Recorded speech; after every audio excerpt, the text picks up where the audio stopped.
Nakakabahala na ang paulit-ulit na antala sa proseso ng impeachment trial. Buwan na ang binibilang natin. Sobra-sobra na ang paghihintay ng mga Pilipino. Let us all hope this is the last delay.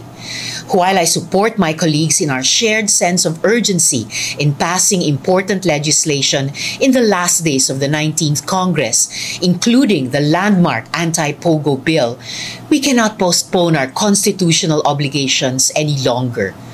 Any further delays in commencing the trial against Vice President Duterte would violate the Constitution, which clearly states that the Senate must forthwith proceed with an impeachment trial. Hindi kapag ready na, hindi kapag convenient, kundi shall forthwith proceed. Huwag naman sana yang baliwalain. The Supreme Court has also previously ruled that the Senate is treated as a continuing body when it comes to non-legislative functions, and those include the vital duty to sit as an impeachment court. We owe it to the Filipino people to convene as an impeachment court and begin the proceedings at the soonest possible time. Ano man ang akusasyon laban kay Vice President Duterte, karapatan ng taong bayan na malaman at mahimay ang mga ito sa pamamagitan ng isang transparent na impeachment trial. Dapat harapin na ng Senado ang lahat ng ito sa lalong madaling panahon. Ano? Nababahala ka?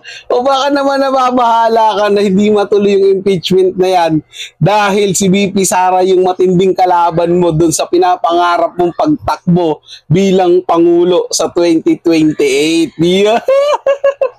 Alam mo, Madam Risa, kung talagang makatao ka o mga makapilipino ka, sabihin na natin, nire-respeto mo, ginagalang mo yung kagustuhan ng mga Pilipino, di si sana pakinggan mo yung sigaw ng taong bayan, yung karamihan ng taong bayan. Respetuhin mo yung gusto nila na ayaw nila ng impeachment at ang gusto nila umaksyon kayo. Bigyan nyo ng magandang hanap buhay, bigyan nyo ng magandang proyekto ang taong bayan. Yun ang sigaw ng taong bayan. Hindi yung impeachment na yan. Proyekto ang likhain nyo. Trabaho ang likhain nyo. Pera, pagkain, pangangailangan ng taong bayan ng kailangan. Hindi yung impeachment na yan. Ayaw ng taong bayan yung impeachment na yan. Dahil yung impeachment na yan, gagastos na naman kayo ng milyon-milyon para sa hearing na yan.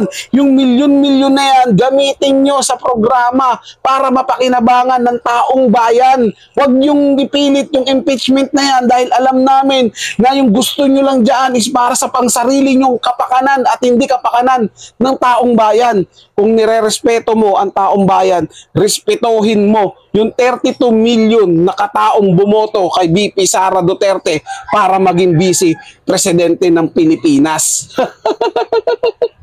Hindi mo ha?